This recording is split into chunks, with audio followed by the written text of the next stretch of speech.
Hello, welcome back. അപ്പോൾ ഇന്ന് ഞങ്ങൾ ശിവരാത്രിയായിട്ട് അമ്പലത്തിലോട്ട് പോവാണ് കേട്ടോ. ഞങ്ങൾ 3 പേരും കൂടി, ഞാനും മാളും ഞാനും കൂടി പോവാണ്. തിരൂരുള്ള തൃക്കണ്ടിയൂർ അമ്പലത്തിലേക്കാട്ടോ പോകുന്നത്. തൃക്കണ്ടിയൂർ ശിവക്ഷേത്രത്തിലേക്കാണ് കേട്ടോ പോകുന്നത്.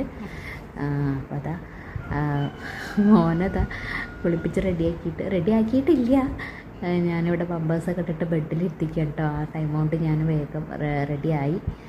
അങ്ങനെതാ ഇനി മോനെ മുണ്ടുടുപ്പിക്കണം. ഷർട്ട് എടുപ്പിച്ചു, മുണ്ടുടുപ്പിക്കണം. അതിൻ്റെ ടാസ്കിലാണ്. അതൊരു വലിയ ടാസ്ക്കാണ്.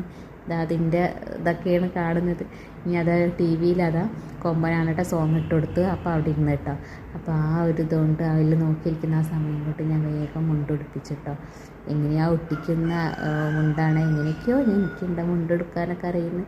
എങ്ങനെയൊക്കെയോ ഞാൻ പിടിച്ച് ഒരു വിധത്തിൽ ഞാൻ ലെവലാക്കിയിട്ടുണ്ടേ. അപ്പോൾ ഇതാണ് ഫൈനൽ ലുക്ക് വരുന്നത്. നോക്കിയേ, റെഡി ആയോ നോക്കിയേ. ഓക്കെ, കുഴപ്പമൊന്നുമില്ല അല്ലേ, വലിയ അഡ്ജസ്റ്റ് ചെയ്യാം. അങ്ങനെയൊക്കെ ആക്കിയിട്ടുണ്ട്. ഓക്കെ, അങ്ങനെ ഞങ്ങൾ ഇറങ്ങി കേട്ടോ. അമ്പലത്തേക്ക് പോകാൻ വേണ്ടി ഇറങ്ങി.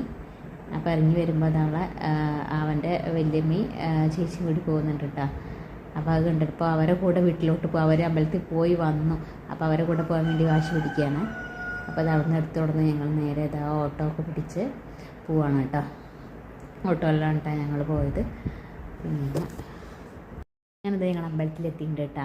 അപ്പോൾ ഞാനിതാ മുണ്ടൊക്കെ എടുത്ത് ഒറ്റയ്ക്ക് നടക്കുകയാണ് കേട്ടോ. ലാലേട്ടനോ ആരാപ്പാ പോകുന്നത്. ഇത് അമ്മയുടെ സാരി കൊണ്ട് അടിച്ച പട്ടുപാവടയാണ് കേട്ടോ. അങ്ങനെ ഞങ്ങൾ ക്ഷേത്രത്തിൽ തൊഴുത് പുറത്തോട്ട് ഇറങ്ങി. അങ്ങനെ ഇതാ കുളത്തിൽ ഇത് ഫ്രണ്ടിലുള്ള വലിയൊരു കുളമാണ് കേട്ടോ. നാളെ അവിടേക്ക് ഇറങ്ങി കാലത്ത് കൈകി വന്ന് അങ്ങനെ ഞങ്ങൾ തിരിച്ച് വരികയാണേ. തിരിച്ച് നടന്ന് മുണ്ടെടുത്തപ്പോൾ എന്തോ ഭയങ്കര ഒരു കിടയിൽ എന്തോ കൈയൊക്കെ ഇട്ടിട്ട് ഒറ്റയ്ക്ക് നടന്ന് വരികയാണ്. അപ്പോൾ അത് ക്ഷേത്രത്തിൻ്റെ മതിലിൻ്റെ പുറത്തോട്ടന്നെ അത്യാവശ്യം നല്ല ഭംഗിയുള്ളൊരു കുളമുണ്ട് കേട്ടോ. വെള്ളം നല്ല പച്ച കളറിലോട്ടാണ് കിടക്കുന്നത്, കണ്ടില്ലേ. അങ്ങനെ ഞങ്ങളത് തിരിച്ച് നടന്നുകൊണ്ടിരിക്കുകയാണ് കേട്ടോ. അങ്ങനെ കുറച്ച് റോഡിലോട്ട് വന്നതിന് ശേഷമാണ് കേട്ടോ പിന്നെ ഓട്ടോ കിട്ടിയത്.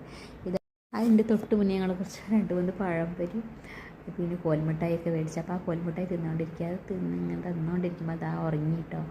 ആൾ നന്നായിട്ട് ഉറങ്ങി. ചേച്ചിക്കുട്ടിയുടെ മടിയിലിരുന്നിട്ട് പിന്നെ ഞങ്ങൾ തിരിച്ച് വന്ന് അവനെ തൊട്ടിയിൽ കിടത്തി ഉറക്കി കോൽമിഠായി കുടിച്ചിട്ടായിട്ട് ഉറങ്ങുന്നത്. അങ്ങനെ പഴപ്പൊരി ചായ കുടിച്ചു.